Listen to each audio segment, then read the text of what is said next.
밤사이엔 어떤 일이 있었을까요? 이 밤사이의 뉴욕 증시 한마디로 요약을 하자면 이 정치 그리고 재정적인 문제로 인해서 이 금리, 장기물 중심으로 급등했다 이렇게 표현을 해볼 수가 있겠습니다. 자, 계속해서 이 공화당 주도의 이 감세 법안이 협상에 난항을 겪게 되면서 이게 다시 한번 장기물, 10년물, 또 20년물, 30년물까지 자극하는 모습들이 나왔는데요. 과연 자세하게 어떤 이야기 있었는지 가장 첫 번째 소식부터 만나보도록 하시죠. 자, 우선 가장 먼저 오늘 환율 흐름 눈에 띄게 출렁였죠. 밤사이에 원달러 환율은 무려 20원 넘게 급락하게 되면서 1,371원 선까지 쭉 밀려났는데요. 눈에 띄는 건 이 달러 인덱스도 함께 무너졌다는 겁니다. 한때 99.3선까지 떨어지면서 이 심리적인 지지선이 무너지는 모습이 나왔는데요. 배경에는 미국의 압박이 있었습니다. 최근 미국이 한미 간의 비공식 환율 협상 과정에서 우리 정부의 원화 절상, 그러니까 달러당 환율을 낮추는 방향으로 움직여달라는 그런 메시지를 보낸 것으로 파악이 됐습니다. 어제 같은 경우에도 계속해서 이 미일 관련해서 이 환율 이슈가 나오게 되면서 계속해서 원달러 환율 하락하는 모습을 보였는데 어제는 일본이 주인공이었다면 오늘은 우리나라가 주인공이 된 거죠. 다만 여기에 대해서 기재부가 상당히 빠르게 입장을 밝혔는데요. 1,300원까지 내려라 이런 식의 구체적인 숫자를 제시하지는 않았다면서도 계속해서 이 미국 쪽의 이야기에 말을 아끼는 모습을 보였습니다. 자, 이 정부도 원화가 현재의 펀더멘털, 그러니까 경제 기초 체력에 비해서 조금 약세라는 점은 인정을 하고 있습니다. 하지만 문제는 이걸 인위적으로 올릴 수 있는 그런 뾰족한 수단이 없다는 건데요. 최근의 원화 약세는 이 관세 정책의 불확실성, 그리고 재점화되는 인플레이션 같은 요인들이 기다리고 있죠. 국민연금이 외화자산 운용을 일부 조정하거나 또는 외환 시장에 개입하는 현황을 더 자주 공개하는 방안을 검토를 하고 있지만 시장에 미치는 효과 제한적일 수밖에 없겠습니다. 자, 이 흥미로운 건 미국이 관세를 무기로 협상 테이블에 상대를 끌어낸 뒤에 환율에서 양보를 얻어내는 지금과 같은 전략, 이전에도 끝없이 반복이 됐다는 점인데요. 1971년엔 닉슨 쇼크, 또 2019년엔 미중 무역 전쟁까지 그 끝엔 언제나 환율 협상이 있었죠. 이번에도 마찬가지일 것으로 보입니다. 자, 그래서 정부는 현재 제2의 플라자 협의는 없을 것이다 라면서 선을 긋고는 있지만 이 환율과 통상이라는 두 축이 맞물리는 순간 협상의 그림 달라질 수가 있겠습니다. 자, 과연 한국과 미국 사이에는 어떤 그런 협상이 오갈지 그 가운데에 있는 환율이라는 절충선은 어디까지 밀려날지 계속해서 수출주들 중심으로 지켜보시면 좋을 것 같고요. 자, 이어서 사실 이 밤사이의 주인공이었죠. 이 장기 국채금리 이야기를 한 번 더 나눠보도록 하겠습니다. 왜 이렇게 올랐을까요? 그 이유 바로 공개합니다. 자, 우선 밤사이에 미국 국채 30년물이 5%를 돌파하게 됐습니다. 그야말로 이 고공행진을 이어가고 있는 흐름인데요. 이 가장 먼저 10년물 금리 같은 경우에는 4.6%에 근접을 했고요. 첫 번째 이유로는 바로 20년물 국채 입찰 결과를 들 수가 있겠습니다. 이날 경우에는 이 발표됐었던 20년물 국채 입찰 결과 상당히 좀 불안하게 아쉽게 나왔는데요. 여기에다가 트럼프 전 대통령의 감세 법안이 다시 한번 급물살을 타게 되면서 금리와 증시 모두 출렁이는 흐름이 나였습니다. 먼저 20년물 입찰 결과, 그래서 어떻게 나온 거냐. 미 재무부가요, 160억 달러 규모의 20년 만기 국채를 발행을 했지만 수요가 당연히 기대보다는 약했고 결국 시장 예상치보다 높은 이자율에 판매가 됐습니다. 결과적으로 수익률이 5%를 넘어서게 되면서 올해 최고치를 기록했죠. 이는 투자자들이 국채에 별다르게 큰 매력을 느끼지 못했다는 것을 의미를 하는데요. 이 20년물은요, 사실상 시장에서도 상당히 애매한 애물단지 같은 존재입니다.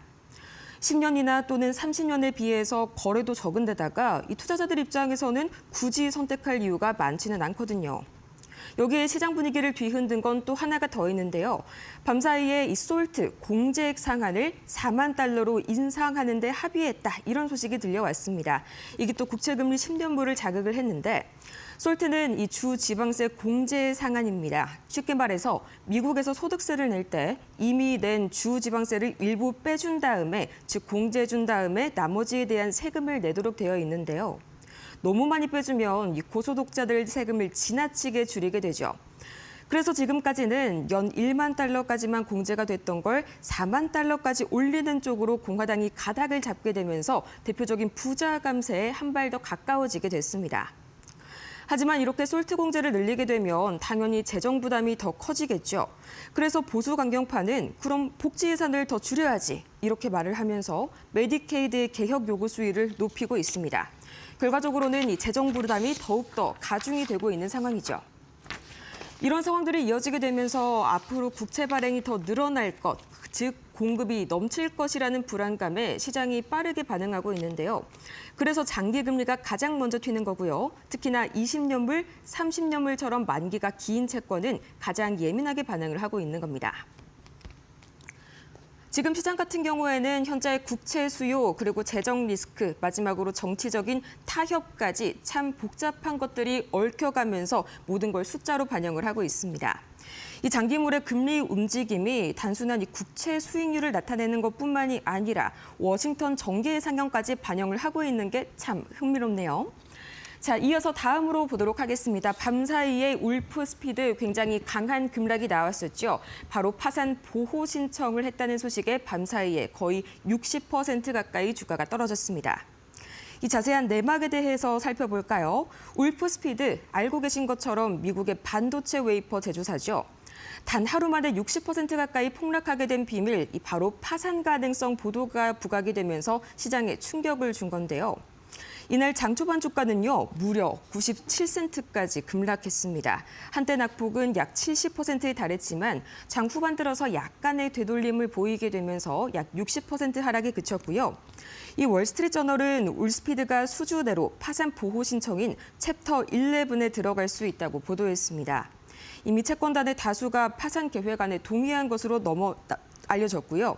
또 울프스피드는 앞서 5월 8일 실적 발표에서 법원 절차를 통한 거래 가능성까지 검토 중이다라고 밝힌 바가 있습니다.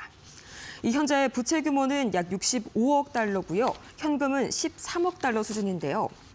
S&P에 따르면 이 울프스피드는 미국 증시에 상장된 기업 중에서도 공매도 비중이 가장 높은 종목입니다.